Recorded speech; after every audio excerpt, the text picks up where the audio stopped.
ये बहुत सावधानी रखो। कह रहे हैं अंदर के चिंतन से जो रस लेता है भोगों का, ठीक दुर्गति उसकी वैसे ही होगी जैसे बाहर से क्रियान्वित। भोगों की स्मृति और भोगों का रस एक चिंतन में तुम ले रहे हो, वो हृदय में ऐसे जैसे मोमबत्ती पिघला के कोई भी आप छाप लगाओ, बिल्कुल वैसे ही बना रहेगा। अब उसको नष्ट करने के लिए बड़ा भजन करना पड़ेगा। तभी जहां भजन शुरू करते हो वो गंदी गंदी बातें, गंदा चिंतन, वो संस्कार नष्ट हो रहे हैं। साधक ऊब जाता है कि इतना तो पहले नहीं था जितना अब हुआ। ज्यों का त्यों वैसे ही संस्कार बना रहता है। ये बहुत खास, इसीलिए कहा जाता है बार बार नाम जप करो। नाम जप चल रहा है, अगर मन भोगों का चिंतन कर रहा है, वो छाप नहीं लगा पाएगा, वो ज्यों का त्यों संस्कार नहीं बना पाएगा। इसलिए राधा राधा राधा। भोग बहुत सावधानी से, क्योंकि सावधानी से नहीं सुनोगे तो तुम्हारी भोग प्रवृत्ति बढ़ जाएगी, जो आगे बात कही जा रही। चिंतन प्रभु का हो रहा है और भोग क्रिया हो रही, जैसे भोजन पा रहे। भोग क्रिया का मतलब एक केवल जनेन्द्रिय की क्रिया नहीं, सब इंद्रियों की। चिंतन प्रभु का हो रहा है, क्रिया भोग की हो रही, वो बांध नहीं पाएगी। अब प्रभु का चिंतन जिसका हो रहा है वो अधर्माचरण कर ही नहीं सकता। भूल न दे कुमारक पाऊं, धर्मयुक्त जो विषय है वो इसलिए बांध नहीं सकता क्योंकि प्रभु का चिंतन हो रहा है। चिंतन प्रभु का हो रहा है, क्रियाएं लौकिक या आध्यात्मिक जो भी क्रियाएं हो रही, चिंतन प्रभु का हो रहा है, उसे कोई नहीं बांध पाएगा, कोई नहीं। इसीलिए बड़ा सूक्ष्म विषय है। कैर्वा भाव रहस्य पारगमति श्री राधिका प्रेयसा।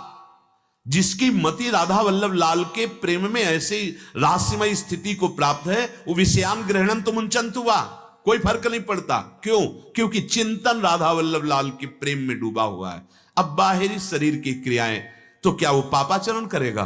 बोले संभव ही नहीं। जैसे सूर्य उदय होने के बाद अंधकार नहीं रहता, ऐसे ही भगवत चिंतन जिसका चलता है पापाचरण की गुंजाइश ही नहीं है। लेकिन जो धर्म पूर्वक विषय है वो भी उसे नहीं बांध पाएगा, क्योंकि चिंतन चल रहा है। अब यदि चिंतन भोगों का चल रहा है, आप भोग त्यागी हो, नई बात बनेगी। बस ये बात समझना है, हम बाहरी त्याग को लिखवा सकते हैं, ग्रंथ बना सकते हैं या, लेकिन अंदर की बात, महात्मा वही, भक्त वही, सतमार्ग का पथिक वही जिसका चिंतन ठीक है। अब इस पर दृष्टि डालिए। जिसका चिंतन ठीक है, चिंतन ठीक है तो सतमार्ग के पथिक से असत क्रियाएं होंगी ही नहीं। जो धर्म विरुद्ध निषेधात्मक हो ही नहीं सकती, क्योंकि पहले क्रिया के संकल्प बनता है और उसका सत्य चिंतन हो रहा है। अब वही स्वाभाविक क्रियाएं होंगी जो परम मंगल करने वाली, दूसरों को सुख प्रदान करने वाली, दूसरों का मंगल करने वाली। सतरति सतरति सा लोकांतारयति। भोग के चिंतन से बहुत बड़ी हानि है। पीछे चर्चा आई थी कि जो विषयों का ध्यान करते हैं उनके अंदर काम प्रबल होता है, काम प्रबल होता है, क्रोध प्रकट हो जाता है, स्मृति नष्ट हो जाती है, बुद्धि भ्रष्ट हो जाती है। मन से भोगों का चिंतन करते हुए जो सुख लेते हैं उनमें विशेष विशेष हानि और पतन का मार्ग है। बस आप ये देख लीजिए। इसीलिए दीर्घकाल निरंतर सत्कार सेवितो दृढ़ भूमि, पातंजलि महाराज, निरंतर नाम आदर सहित जपते रहो, मन लगे या ना लगे। राधा राधा राधा राधा, जहां वो गंदी बातें चिंतन करावे, राधा राधा राधा राधा। हम चिंतन में सावधान नहीं रहते, कारण उसमें लोक लिहाज का कोई फर्क नहीं, कोई जान तो नहीं रहा हम क्या चिंतन कर रहे हैं, व्यवहार में कोई गड़बड़ी नहीं है, तो बाहरी कोई भय है नहीं। अंदर ही अंदर हम भोगों का चिंतन, गलत चिंतन, और कहीं हम दृश्य गलत देखने लगे मोबाइल आदि से, हो गया। केवल बाहरी दंभ रहेगा भक्ति का, अंदर बिल्कुल बिल्कुल पाखंड रहेगा। बहुत सावधानी की जरूरत है।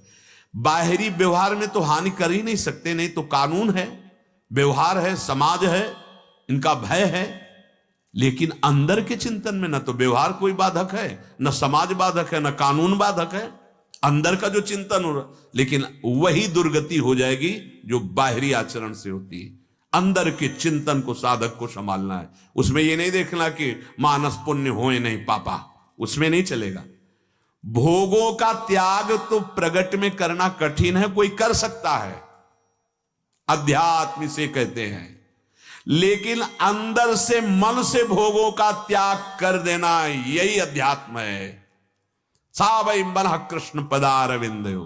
गोपीजन ये पुत्र हैं, पति हैं, परिवार की पूरी वैसे जैसे एक गृहस्थी, लेकिन खास बात क्या है, मुरारी पादार्पित चित्त वृत्ति। एक वृत्ति भी गोपी की जगत में नहीं है, श्री कृष्ण में है। इसीलिए बड़े बड़े परमहंस उनकी चरण रज की वंदना करते। क्यों? क्योंकि उनका चिंतन श्री कृष्ण है। निरंतर तैल धारावत मुरारी पादार्पित चित्त वृत्ति, इससे सबने वंदना की गोपीजनों की।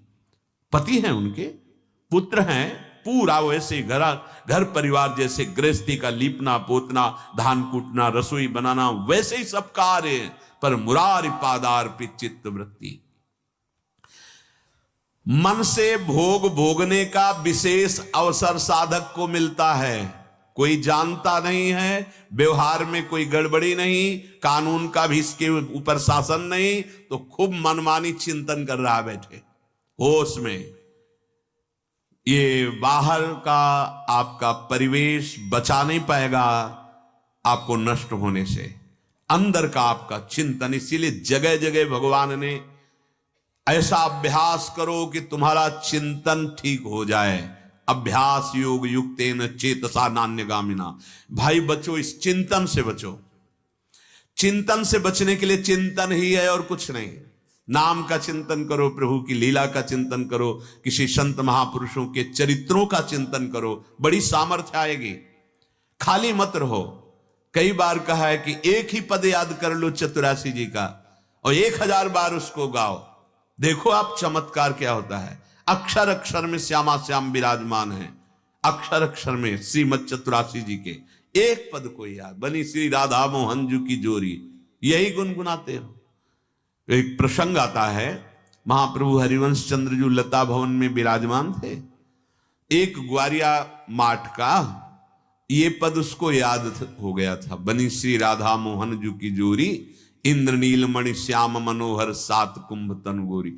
एक ही पद याद, और वो ऐसे ही राग में आलाप आलाप कर गौ में चला था और बार बार इसी पद का गायन करता। पीछे से नूपुरों की धुनिश तो देखा प्रियालाल, जो प्यारोढ़ुम क्षमते न यच्छिव सुकादे नाम ध्यानगम, वो प्रभु पीछे। नाम बाणी जहां श्याम श्यामा तहां। आप चतुरासी जी गा रहे हो, आपके पास श्याम श्यामा है, गाते रहो, नेत्र ठीक हो जाएंगे, आप देख लोगे। पीछे मुड़ा, साष्टांग लौट गया चरणों में। प्रभु ने कहा मुझे बहुत भूख लगी। प्रभु क्या करें? आज हमारा कढ़ी चावल खीर फुल्का ये पाने की इच्छा है। जाओ लता भवन में, वहां मदन में हरिवंश चंद्र जो विराजमान, उनसे कह दो।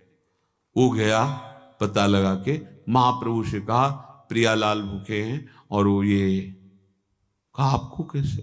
वो हम तो एक पद गा रहे थे भजन, बनी श्री राधा मोहन जी की जोरी, इंद्र नीलमणि श्याम मनोहर सात कुंभ तनु गोरी, तो पीछे नूपुरों की धुनी सुनी।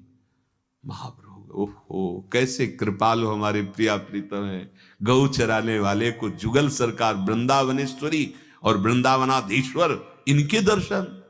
चलो चलो, तत्काल प्रभु ने रसोई तैयार की और जाकर प्रियालाल को भोग लगा। ये वाणी जी साक्षात, अगर एक बार चतुरासी जी का पूरा गायन तो 84 लाख योनियों में नहीं जाना पड़ेगा, और इन्हीं नेत्रों से प्रियालाल का साक्षात्कार होगा। ये सिद्ध महापुरुषों ने अनुभव करके, हाँ, छुट्टी 84 भ्रमंते निर्ख है जुगल किशोर। हमारी अंदर की चिंतन वृत्ति चले, एक एक मिनट एक एक क्षण नाम में, मंत्र में, लीला गायन में बहुत सावधान, चिंतन गलत ना होने पावे। नहीं, जिसको लगता है कि हम कोई गलत तो करते नहीं, तो यहां वर्णन कर रहे हैं कि बाहर के भोगों से जो दुर्गति होती वही अंदर के चिंतन से होती है, परमार्थ की प्राप्ति के लिए है।